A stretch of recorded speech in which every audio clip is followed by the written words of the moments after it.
we are really lucky that from CEOYLA, we were able to have Jim be with us in OCL. There's a continuity here. There's a continuity from CEOYLA to OCL to OCF, whom we will hear from later. So in this room, there's still this little remnant, I guess. We're a remnant. And hopefully somehow this fire will come back.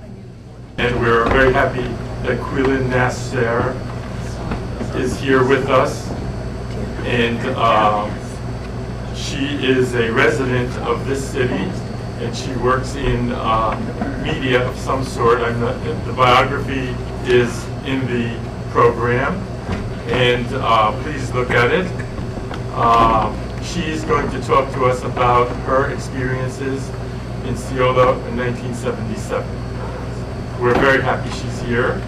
She's been very helpful to Ron and myself all year, and she's kind of helped us keep this whole thing together. And it was a pleasure to meet you today. I'm sorry I'm not able to stay. For those of you, I'm also active, or not active, I actually work at WQED, and we have our doo-wop concert tonight, which I have to be at as well. So I'm going from my early days in broadcasting to now, so it's gone from church to... Anyway. At the time that I remember, when I heard I came to sort of at the tail end when we were in 1963, and I have to tell you, I believe I was in that choir that was directed by Father Tom Soroka, who also directed the choir in 1977. And just hearing it brought tears to my eyes, because I remember what a moving experience it was to have the entire civic arena filled, which, by the way, is being torn down right now.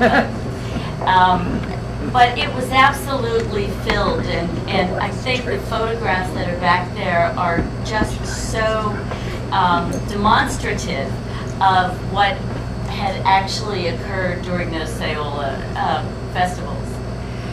So we had 1963, and I think I need you to go back to sort of understand Pittsburgh and what Pittsburgh was all about in terms of the Orthodox Church. And that is that Pittsburgh at that time was one of the top 10 markets in the country.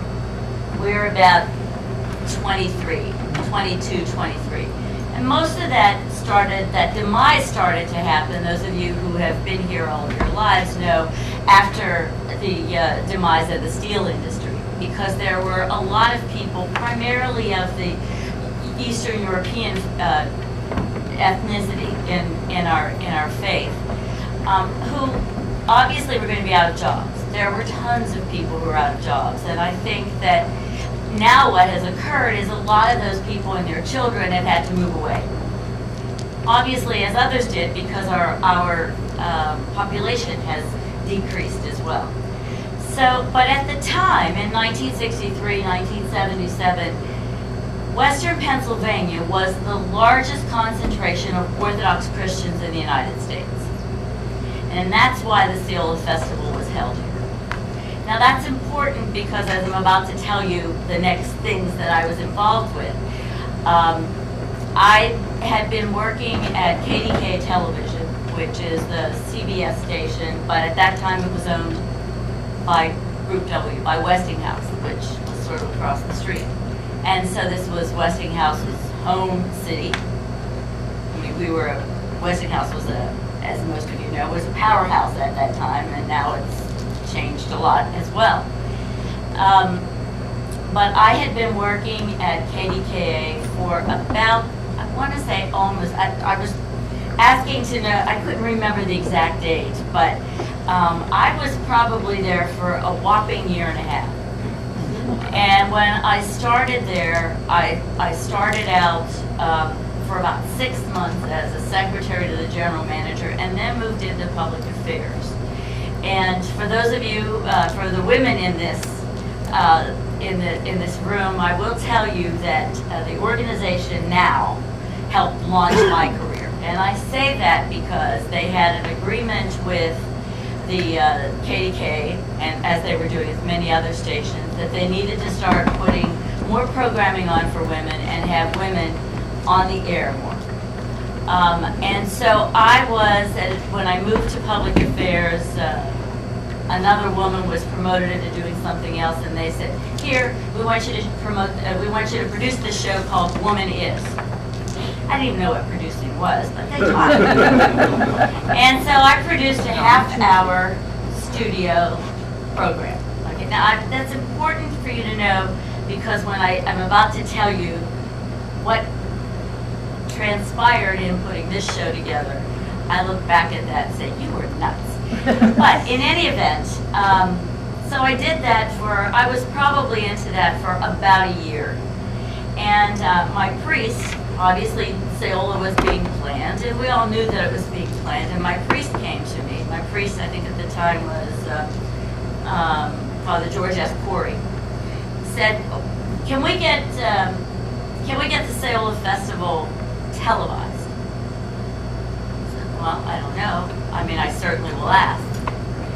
So I went to my boss, and who was the head of programming, and I said to him, they're having this huge festival here. It hasn't happened for 20 years. They filled the Civic Arena the last time. Western Pennsylvania is the largest concentration of Orthodox Christians. And they're having this festival again that absolutely will fill the arena.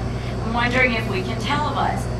So, I don't know, he did whatever he needed to do to get permission and said to me, okay, fine, and you're going to produce it. And I said to him, well, what do I need to do to produce this show?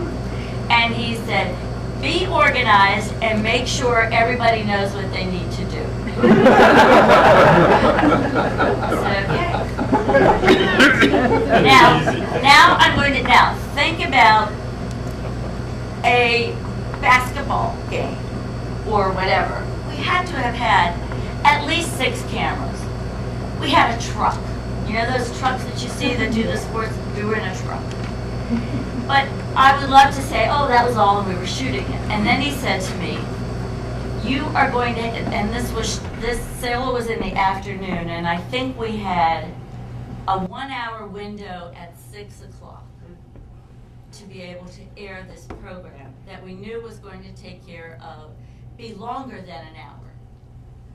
And so he said to me, you're going to have to edit the program as you tape.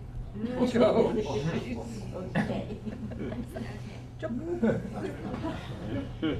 at that point, and I'm trying to remember who all the clergy were that worked with me. I know Father Soroka had to, because we now were going to have to time out the CEOYLA Festival before it happened. Okay, and so that meant that going to multiple church choir rehearsals with a stopwatch, trying to see which pieces. And then it meant sitting down with clergy and the entire service, the Vesper service, and saying, what can we dump? What's like not necessary? You know, obviously if there were repetitions, we could usually get rid of those. So we had to be able to do this so that it timed out. I'd love to say, and Ron, you've probably seen this, because this was on 3/4 inch, and you now have it on disc. I have not seen this since he's had it transferred. But I don't even remember if we aired a homily or not. So. Edited. Okay. Even more. Yeah. Okay. Edited probably even more, and there was an assistant. And by the way, a producer, by the way, is responsible for the entire show. So that meant that if the shots didn't look right, I mean, I was in the truck next to the person who's the director, who gives the cameras instructions. There were 1 or 2 priests in the truck with us.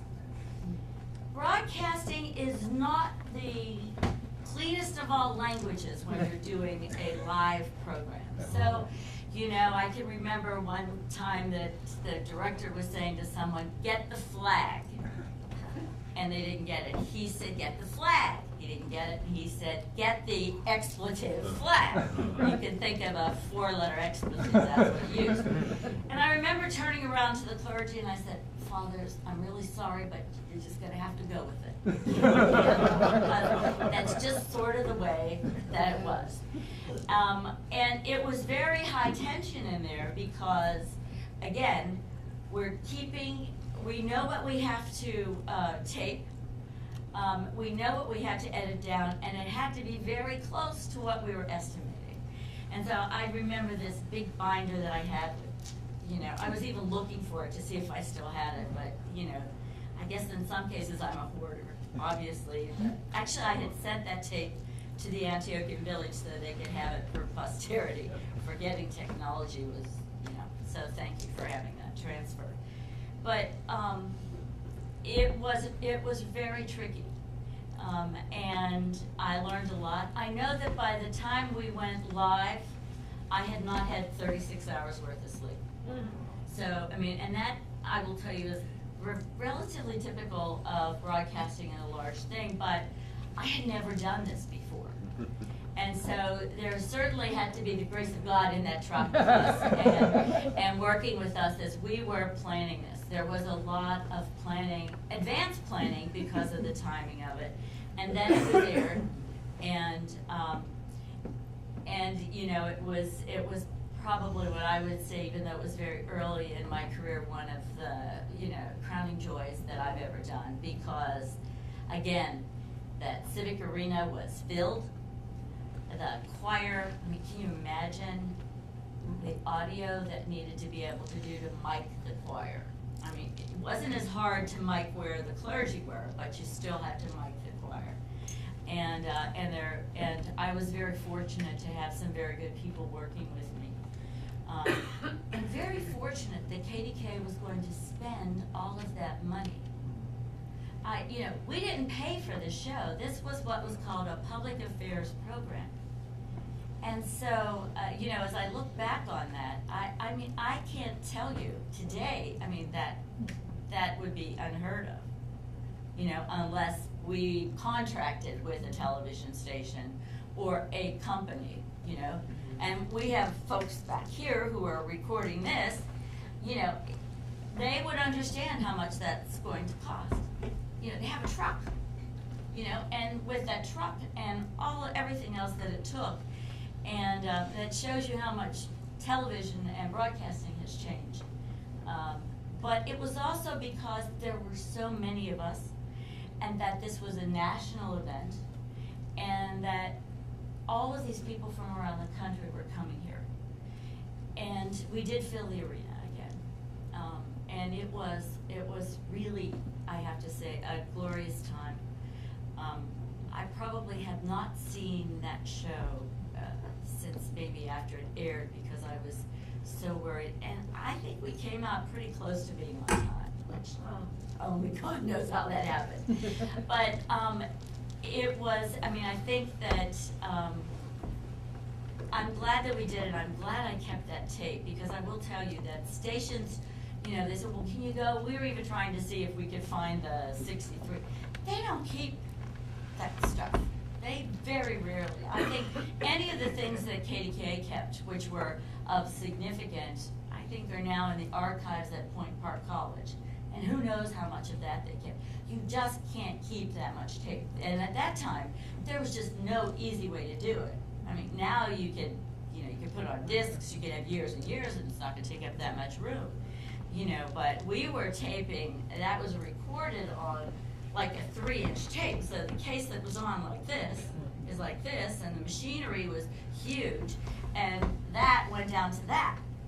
So, and probably could even be on a flash drive too. So, it was something that as I said, I just will not forget. I am so thrilled that Ron said it came out really well, and that you are going to have a chance to relive moments of that. I don't know how much of it he's going to show, but and glad I kept the tape so that that it was going to be for archives somewhere, because now we have it on a digital format that can be preserved. So I'm so delighted to be here. I'm sorry that, you know, in a little while I'm going to need to go off and, I don't know, get ready for doo-wop. So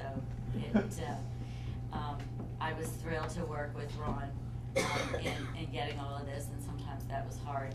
And it was hard, Ron, I don't know if you know this, but I'm changing jobs. So I'm starting back at WQED full-time in 2 weeks because I've been working on another project with the Highmark Foundation. And so, you know, you end jobs, they want you to get everything done right away. So I'm just thrilled to be here, and I hope that as you see parts of the show that it will bring back memories if you were there, and if it doesn't, I hope that you will see just how spectacular it was, because I know you got to hear it, but now you'll get to see some of the things that happened. And Father Tom Soroka, I don't know how he does it, but he always put together the most glorious choir that anyone could have. So thank you, Father.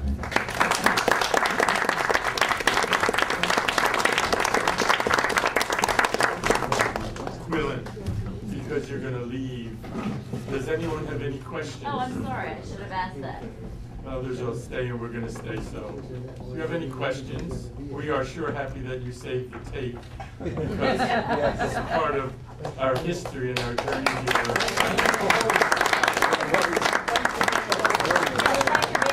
That's right. There, you know, now I have to look at those other 3/4-inch tapes that I have in my basement and see what they are. Moving, Jim has been a very dedicated board member for over 24 years, and he's guided this organization, and we're very grateful.